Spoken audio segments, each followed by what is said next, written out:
Peter the Great by Jacob Abbott. Chapter 17.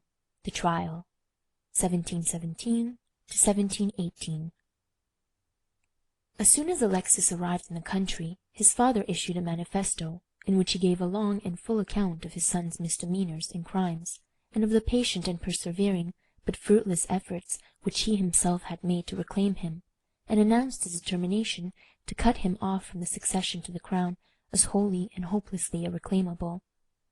This manifesto was one of the most remarkable documents that history records. It concluded with deposing Alexis from all his rights as son and heir to his father, and appointing his younger brother Peter, the little son of Catherine, as inheritor in his stead, and finally laying the paternal curse upon Alexis if he ever thereafter pretended to, or in any way claimed the succession of which he had been deprived. This manifesto was issued as soon as Peter learned that Alexis had arrived in the country under the charge of the officers who had been appointed to bring him, and before the Tsar had seen him. Alexis continued his journey to Moscow, where the Tsar then was. When he arrived, he went that same night to the palace, and there had a long conference with his father. He was greatly alarmed and overawed by the anger which his father expressed, and he endeavoured very earnestly, by expressions of penitence and promises of amendment, to appease him. But it was now too late. The ire of the Tsar was thoroughly aroused, and he could not be appeased. He declared that he was fully resolved on deposing his son, as he had announced in his manifesto, and that the necessary steps for making the act of deposition in a formal and solemn manner, so as to give it full legal validity as a measure of state, would be taken on the following day. It must be confessed that the agitation and anger which Peter now manifested were not wholly without excuse, for the course which Alexis had pursued had been the means of exposing his father to a great and terrible danger, to that, namely, of a rebellion among his subjects. Peter did not even know but that such a rebellion was already planned and was ripe for execution, and that it might not break out at any time, notwithstanding his having succeeded in recovering possession of the person of Alexis, and in bringing him home. Of such a rebellion, if one had been planned, the name of Alexis would have been, of course, the watchword and rallying point, and Peter had a great deal of ground for apprehension that such a one had been extensively organized, and was ready to be carried into effect. He immediately set himself at work to ferret out the whole affair, resolving, however, in the first place, to disable Alexis himself from doing any further mischief, by destroying finally and for ever all claims on his part to the inheritance of the crown. Accordingly, on the following morning, before daybreak, the garrison of the city were put under arms, and a regiment of the guards was posted around the palace, so as to secure all the gates and avenues, and orders were sent at the same time to the principal ministers, nobles, and councillors of state to repair to the great hall in the castle, and to the bishops and clergy to assemble in the cathedral. Everybody knew that the occasion on which they were convened was that they might witness the disinheriting of the Prince Imperial by his father, in consequence of his vices and crimes, and in coming together in obedience to the summons, the minds of all men were filled with solemn awe, like those of men assembling to witness an execution. When the appointed hour arrived, the great bell was tolled, and Alexis was brought into the hall of the castle, where the nobles were assembled, bound as a prisoner and deprived of his sword. The Tsar himself stood at the upper end of the hall, surrounded by the chief officers of state. Alexis was brought before him. As he approached, he presented a writing to his father, and then fell down on his knees before him, apparently overwhelmed with grief and shame. The Tsar handed the paper to one of his officers who stood near, and then asked Alexis what it was that he desired. Alexis, in reply, begged that his father would have mercy upon him and spare his life. The Tsar said that he would spare his life, and forgive him for all his treasonable and rebellious acts, on condition that he would make a full and complete confession, without any restriction or reserve, of everything connected with his late escape from the country, explaining fully all the details of the plan which he had formed, and reveal the names of all his advisers and accomplices.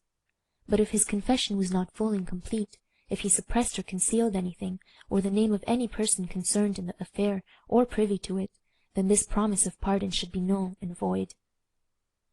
The Tsar also said that Alexis must renounce the succession to the crown, and must confirm the renunciation by a solemn oath, and acknowledge it by signing a declaration in writing to that effect with his own hand. To all this Alexis, who seemed overwhelmed with contrition and anguish, solemnly agreed, and declared that he was ready to make a full and complete confession. The Tsar then asked his son who it was that advised him and aided him in his late escape from the kingdom.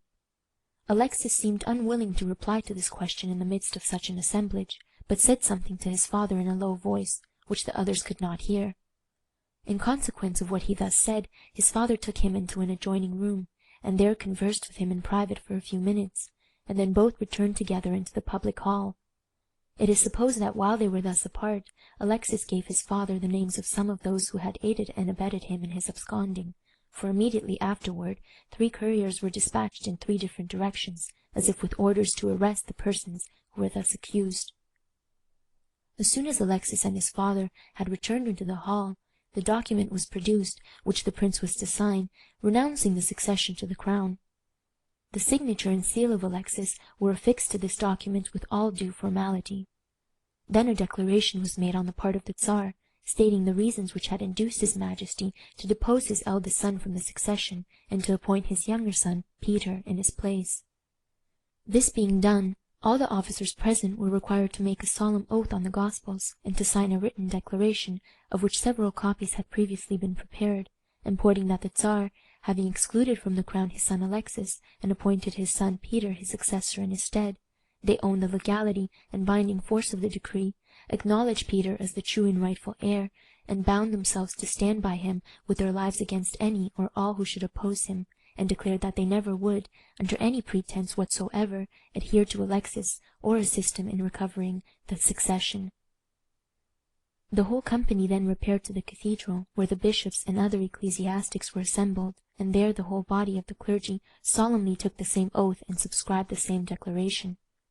The same oath was also afterward administered to all the officers of the army, governors of the provinces, and other public functionaries throughout the empire. When these ceremonies at the palace and at the cathedral were concluded, the company dispersed. Alexis was placed in confinement in one of the palaces in Moscow, and none were allowed to have access to him except those whom the Tsar appointed to keep him in charge. Immediately after this, the necessary proceedings for a full investigation of the whole affair were commenced in a formal and solemn manner. A series of questions were drawn up and given to Alexis, that he might make out deliberate answers to them in writing. Grand courts of investigation and inquiry were convened in Moscow, the great dignitaries both of church and state being summoned from all parts of the empire to attend them. These persons came to the capital in great state, and in going to and fro to attend at the halls of judgment from day to day, they moved through the streets with such a degree of pomp and parade as to attract great crowds of spectators. As fast as the names were discovered of persons who were implicated in Alexis's escape, or who were suspected in complicity in it, officers were dispatched to arrest them.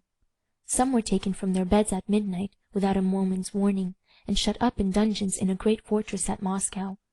When questioned, if they seemed inclined to return evasive answers, or to withhold any information of which the judges thought they were possessed, they were taken into the torturing room and put to the torture. One of the first who was arrested was Alexander Kikin, who had been Alexis's chief confidant and adviser in all his proceedings.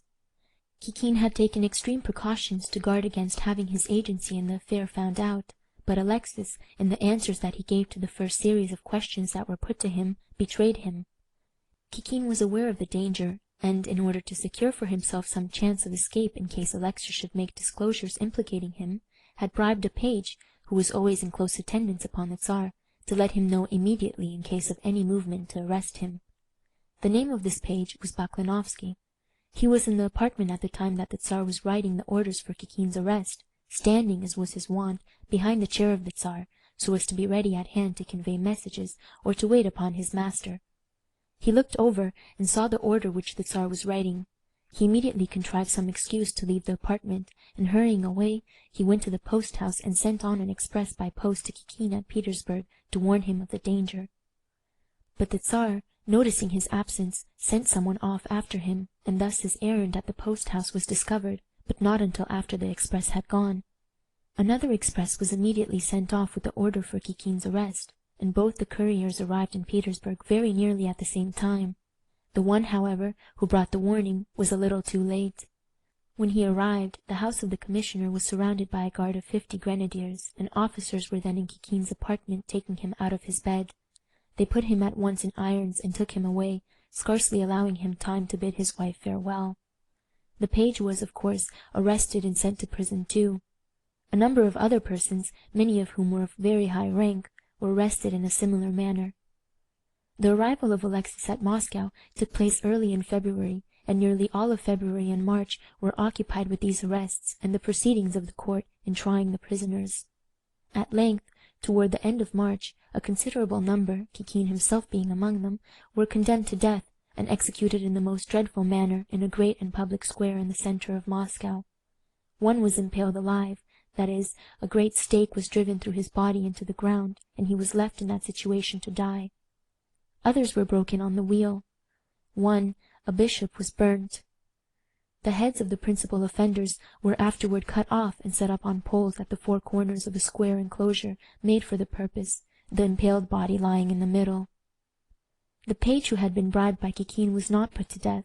His life was spared, perhaps on account of his youth, but he was very severely punished by scourging.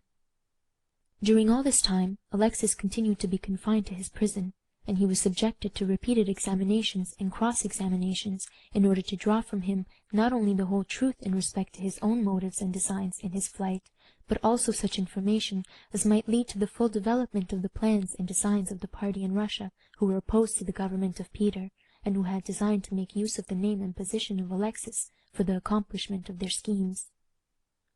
Alexis had promised to make a full and complete confession, but he did not do so. In the answers to the series of questions which were first addressed to him, he confessed as much as he thought was already known, and endeavored to conceal the rest. In a short time, however, many things that he had at first denied or evaded were fully proved by other testimony taken in the trial of the prisoners who have already been referred to. Then Alexis was charged with the omissions or evasions in his confession which had thus been made to appear, and asked for an explanation, and thereupon he made new confessions, acknowledging the newly discovered facts, and excusing himself for not having mentioned them before, by saying that he had forgotten them, or else that he was afraid to divulge them for fear of injuring the persons that would be implicated by them. Thus he went on contradicting and involving himself more and more by every fresh confession, until, at last, his father and all the judges who had convened to investigate the case ceased to place any confidence in anything that he said, and lost almost all sympathy for him in his distress.